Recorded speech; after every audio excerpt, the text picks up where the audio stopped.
Dan untuk mengetahui seperti apa kronologis dari kasus tindak pidana perdagangan orang atau TPPO yang terjadi di wilayah Kabupaten Cilacap, Jawa Tengah, saat ini saya sudah terhubung dengan Kapolresta Cilacap, Kombes Pol Fangki Ani Sugiharto. Ya, selamat sore Pak Fangki. Selamat sore, Mbak Lydia. Ya, Pak Fangki, seperti apa kronologis kasus TPPO yang dibongkar oleh pihak Polresta Cilacap? Baik, selamat sore Mbak Lydia. Kami jelaskan. Jadi berawal sekitar bulan Maret tahun 2022, ini ada salah satu pelapor ini mendapatkan informasi bahwa ada beberapa warga dengan tujuan Korea. Ini mereka mulai melakukan pemberangkatan.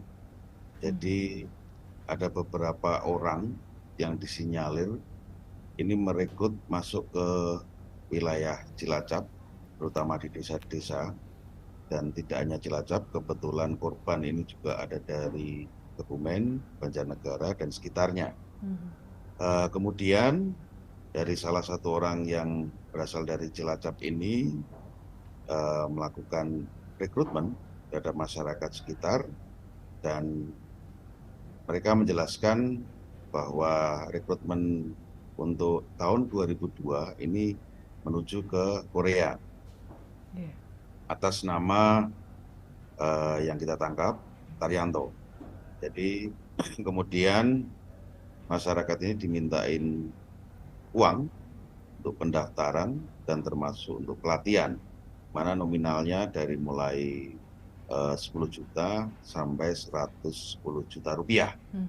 Dan setelah kita dalami, ternyata tidak hanya 150 orang. Jadi laporan yang kita terima bulan April lalu, tahun 2023, kita dalami hingga mencapai 165 korban. Di mana korban ini tersebar dan salah satu orang sebagai berikut di daerah ini menarik semua masyarakat yang sudah terdata ini bawa ke salah satu LPK di wilayah Indramayu. Nah, di Indramayu sendiri, ini salah satu SPK LPK atas nama S atau Sunata milik ini mengumpulkan semua masyarakat di sana tanpa diberikan pelatihan khusus, Apa sebagaimana ya? Apa yang skill yang dilakukan bukan. Nah, setelah dikumpulkan setelah para dikumpulkan warga? di sana, ternyata masyarakat yang direkrut ini hanya sebagai kuli bangunan untuk membangun gedung LPK itu sendiri, Mbak Lydia. Dan ini sudah berjalan 1 tahun, ya mereka dikumpulkan di sana. Nah, kemudian kita lebih dalam lagi, kita coba gali, kemudian akhirnya atas nama Sunata ini bisa kita tangkap dan mengaku bahwa calon imigran dengan tujuan Korea ini memang sudah 1 tahun tidak diberangkatkan.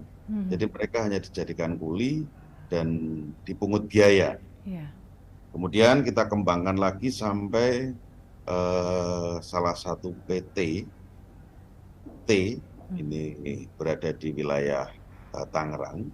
Ini masih kita dalami karena direktur juga sudah kita periksa sebagai saksi untuk sementara. Manakala memang nanti ada kaitannya, pasti kita akan jadikan tersangka terkait dengan TPPO ini. Dan ini dalam kurun waktu cepat kita bisa mengungkap beberapa kasus TPPO juga, Mbak Lydia. Ya, Pak Fangki, selama kelompok ini beroperasi, apakah memang sebelumnya pernah mengirimkan PMI atau pekerja migran Indonesia ke luar negeri? Setelah kita dalami, atas nama Sunata, pemilik LPK di Indramayu ini ternyata pernah bermasalah dan pernah ditahan dengan kasus yang sama. Ya, Jadi ini modus pasti akan digunakan oleh yang bersangkutan untuk merekrut dan mengumpulkan para calon pekerja. Ya, jadi terdengar sangat terorganisir dan juga bagaimana mereka membujuk rayu para korban sehingga mau menyetorkan sejumlah uang bahkan ratusan juta rupiah. Namun akhirnya hanya menjadi kuli bangunan untuk membangun gedung milik perekrut seperti itu ya, Pak Fangki Ya, ya? betul, betul Mbak Lydia. Dan itu kalau dari mulai masuk mereka direkrut dari bulan Maret 2022 sampai tahun ini kan berarti hampir 1 tahun mereka. Ya, kemudian berapa banyak korban totalnya? Seperti yang Pak Fangki tadi katakan ada 165 orang. Apakah 165 orang ini kesemuanya berkumpul di tempat yang akhirnya mereka diminta atau dipaksa untuk membangun gedung LPK tadi? Jadi 165 orang ini bertahap, tidak langsung mereka dikumpulkan. Kalau pada saat kita di TKP, itu ada sekitar 20-30 orang dan ini bertahap. Jadi nanti mungkin seolah-olah mereka ini dilatih. Padahal tidak sama sekali mereka melakukan latihan skill sebagai pekerja nantinya. Mana mereka hanya membangun gedung dan tahu-tahu mendapatkan sertifikat skill untuk bekerja. Gitu.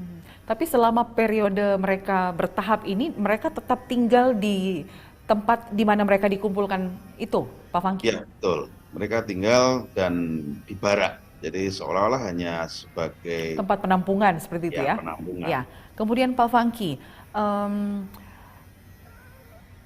seperti apa sampai kasus ini terbongkar? Apakah ada laporan dari salah satu korban? Ya, kebetulan ada beberapa korban yang laporan kepada kami.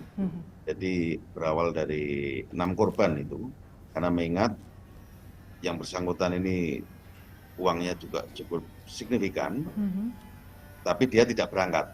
Makanya ada beberapa orang yang membuat laporan dan kita bergerak untuk mengecek kebenaran laporan tersebut.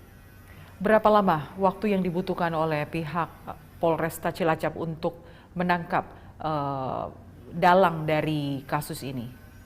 Selama mendapat kita laporan 3 minggu kita bergerak dan mendapatkan 2 tersangka. Berawal dari Taryanto yang kita tangkap, kemudian kita kembangkan ke Indramayu. Ya. Pasal atau ancaman hukuman seperti apa yang akan dihadapi para tersangka? Untuk pasal sesuai dengan Undang-Undang Nomor 21 Tahun 2007, ini pasal 10 tentang perdagangan orang, ini penjara 3 tahun maksimal 15 tahun.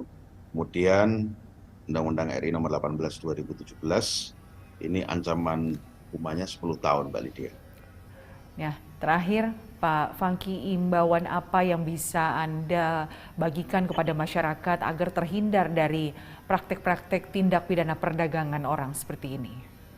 Baik, kami menghimbau kepada masyarakat, terutama masyarakat yang memang ingin bekerja di luar negeri, agar mencari informasi yang tepat di Dinas Ketenagakerjaan masing-masing kabupaten, di mana di situ pasti sudah terdaftar badan usaha, PT ataupun CV yang memang berkompeten untuk mengirim tenaga kerja sesuai skill kebutuhan dari negara tujuan.